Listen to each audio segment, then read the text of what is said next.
There we go. Perfect. There we go. Excellent. Thank you so much. Again, welcome, and thank you all for joining. As Eddie was sharing, today is the second part of a 6-part series to share more information about TEAM with you. So last week, we discussed the how, what, when, and why of TEAM. Please reach out if you would like to connect regarding the full information shared during that webinar. During that webinar, we touched briefly on the MS-DRG HCPC codes, the new CQS measure, and quality measures, which is the topic of today's webinar. Okay, so let's kick it off by recapping a little bit what we talked about last webinar, shifting it into today. TEAM is specific to Medicare Part A and B beneficiaries, where Medicare is their primary. It does not apply to beneficiaries enrolled in a managed care plan like Medicare Advantage, to beneficiaries with end-stage renal disease, making them Medicare ineligible, or beneficiaries who are covered under United Mine Workers of America health plan. Right, so for those beneficiaries, Medicare Part A and B, who are part of a TEAM mandated facility, there are 5 specific procedures that we touched on last week. Let's go through them again.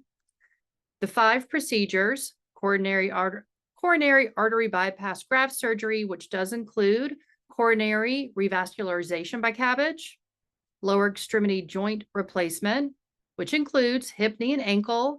It does not include small joints in the foot. Major bowel procedure includes both major, small, and large bowel surgery. Surgical hip femur fracture treatment.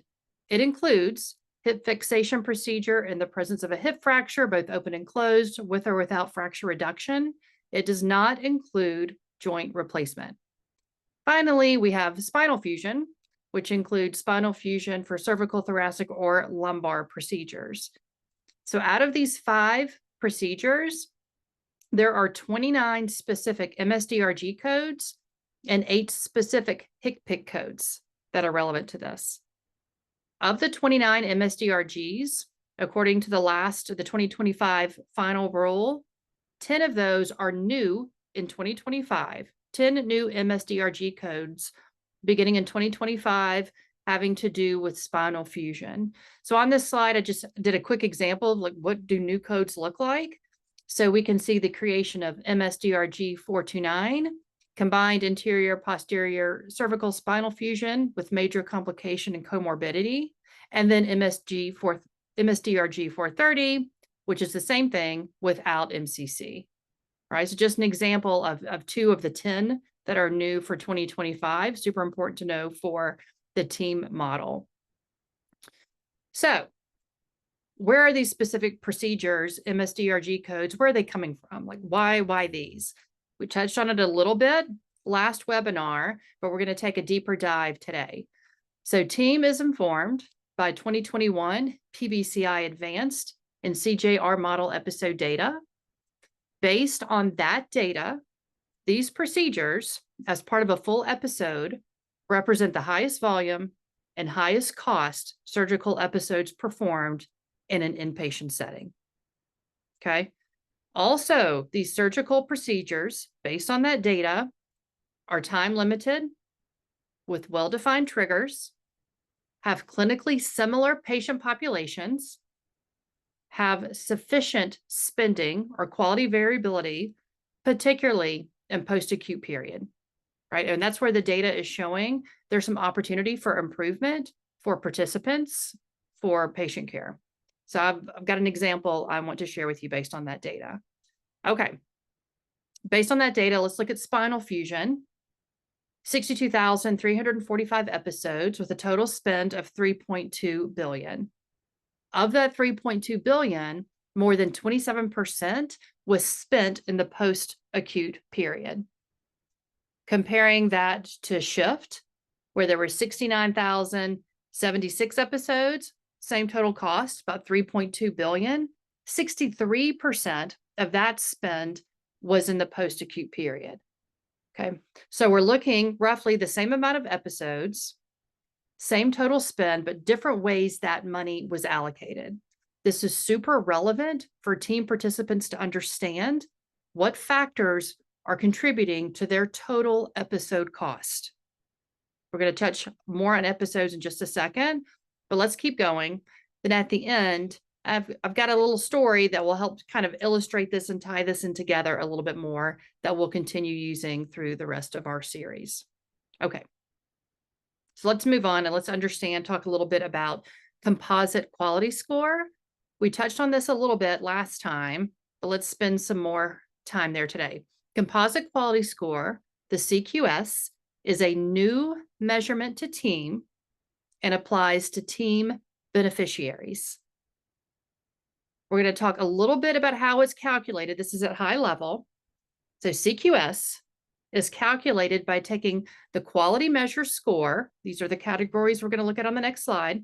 By taking the quality measure score from the categories, multiplying it by a normalized weight, which gives us a weighted score per quality measure. Then we're going to take all of those weighted score measures, add them together. That's our composite quality score. Obviously, there's a lot more difficult behind the scenes math that goes into this, but at a high level, understanding the factors that contribute to the CQS is really important, right? Your facility will get your CQS score from CMS around November. So CMS is going to furnish you with your CQS score. Again, it's important to know what's going to make this up. So once the CQ amount is calculated, then that CQS, it is used to adjust the reconciliation amount, which is going to go up or down. That reconciliation amount, depending on the team track you're in, informs the total stop loss, stop gain, plus or minus up to 20%. Okay. That means this is showing whether you're going to pay CMS or they're going to pay you. When we talk about tracks in a couple of series from now, we're going to dive into this a lot more to understand it. But the main takeaway is understanding all the components that's going to create this scoring system that dictates your reimbursement amount, whether you get paid or whether you pay. Okay. So let's move on to those quality measures. Again, helping to inform CQS are quality measures that we see here on our slide.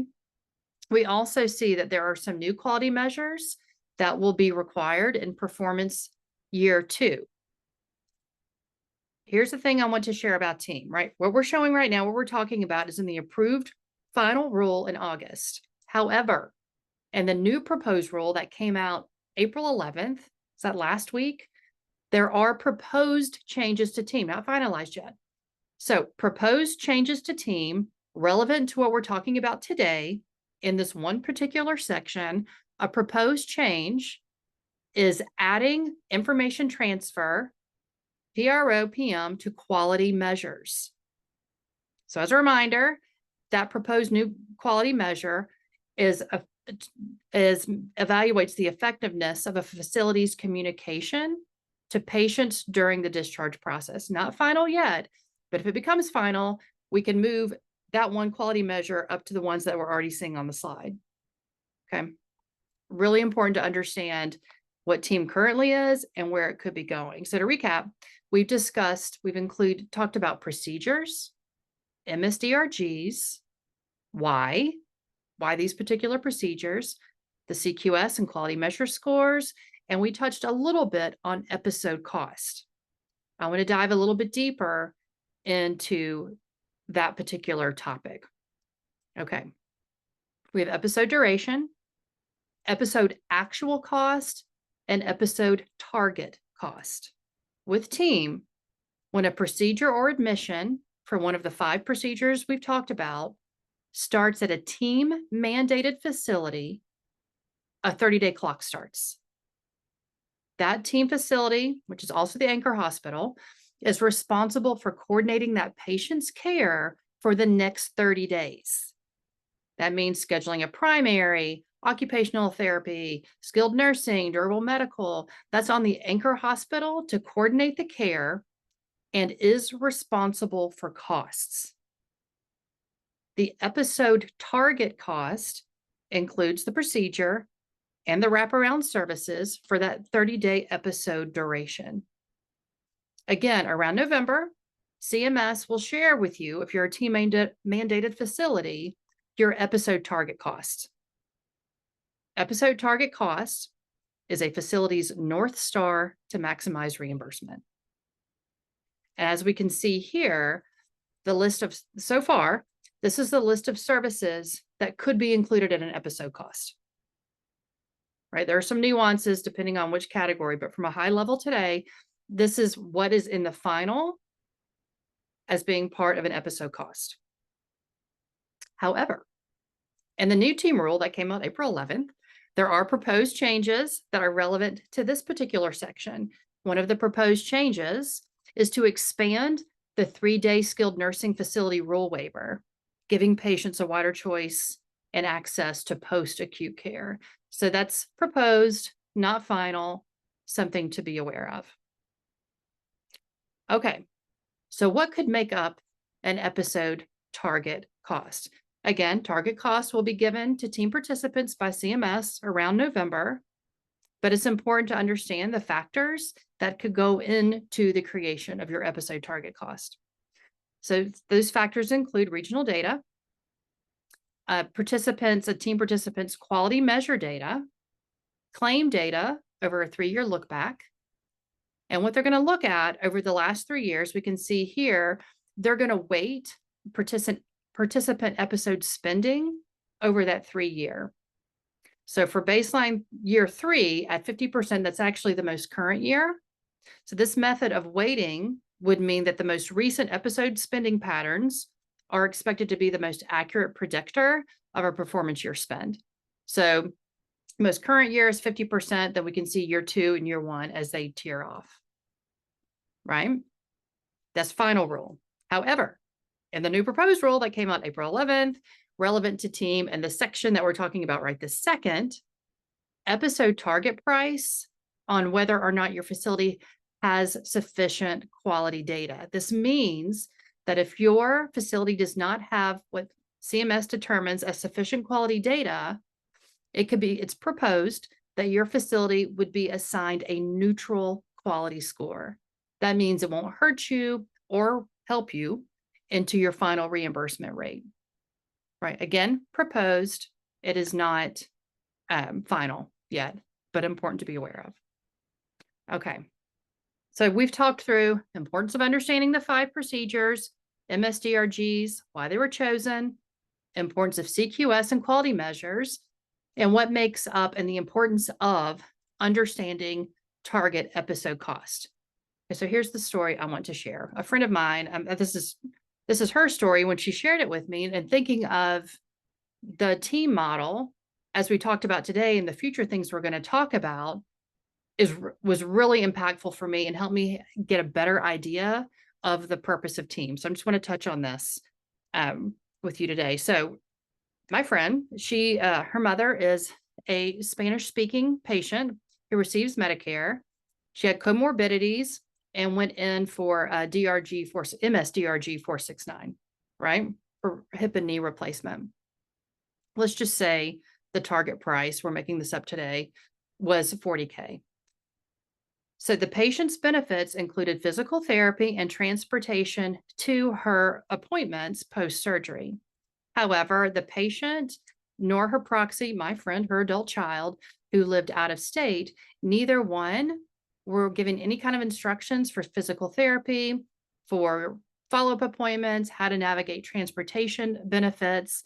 So in several states away, the patient and her proxy still were receiving no information about these follow-ups, about physical therapy. Proxy flew to her mother's state to physically coordinate the care herself and physically take her mother to appointments. So if we were looking at this through a team model perspective, this is not going to have really great patient satisfaction score, and we've got unused benefits, right? So those factors that we talked about today would totally feed into the ultimate reimbursement rate for this particular procedure. So we take this procedure and multiply it by 100 at the facility if this were the normal pattern, and that could be a significant negative reimbursement for this facility versus the opportunity to have better patient experience and a higher reimbursement rate through the team model. Next time, we're going to talk about team collaborators and those requirements and how that could have made a difference in the story that I just shared. So we'll get a little bit further into the weeds next week about anchor hospitals, the importance of collaborators, and what those reporting requirements could look like. Okay, so I'm going to pause, a lot of information, and open it up for questions or comments. Way to go, Marla. Thank you for leading us through it. Yeah. We did have a couple of questions that came in ahead of time, and we'll just go through them as they came in. One of them, I know you touched on this already, but are there any additional recent proposed changes from the April 11th announcement from CMS? Yeah, actually, there are several. The three that I touched on today just had to do with our topics for today. Let me think if I can think of another one specific to team, maybe for future. Yeah, so one particular one, Medicare dependent hospitals, MDH program that are required in the final rule to be participants. There's some discussion in the proposed rule about how that's going to be handled since that program now expires in September 2025. So that could be impactful for particular hospitals as an example of another rule we didn't talk about today, proposed rule. Thanks, Marla. Lots changing in the team landscape constantly. The second one, I think, is a callback from last week. Who does the team model affect as a whole? Yes. So right now, there are 740 plus or minus facilities. And I say plus or minus because there have been some facilities that were on that list that have shut down since the final rule came out. But even in the proposed rule, they clearly said there is not change to participants, meaning no participants in the proposed rule are being proposed to no longer participate. So if you want to know if you are on that 740 plus or minus list, you can go to CMS's website and search. Believe you can just search team and find that list. You have to do a little bit of digging, but it's there, or you can reach out to us and we'd be happy to help you. Perfect. Thanks, Marla. Totally. Okay, one of our final questions for the day, how can we best prepare our own teams for the team model? Maybe I can jump in on this one and take it. So our team over here at Rainfall Health are experts in the team model and actually have created an advisory committee, which was covered on Becker's, and are happy to both provide high-level guidance on the model itself and also provide actual detailed financial impact analysis worth over $13,000 for your team just by finding time with our experts over a 30-minute call. If you have any questions and you want to reach out and find out how team would actually impact you, we're happy to find some time. Please find our contact information right here and feel free to reach out with any questions and our team will be more than happy to assist. All right. Anything else we want to cover? Any questions from participants?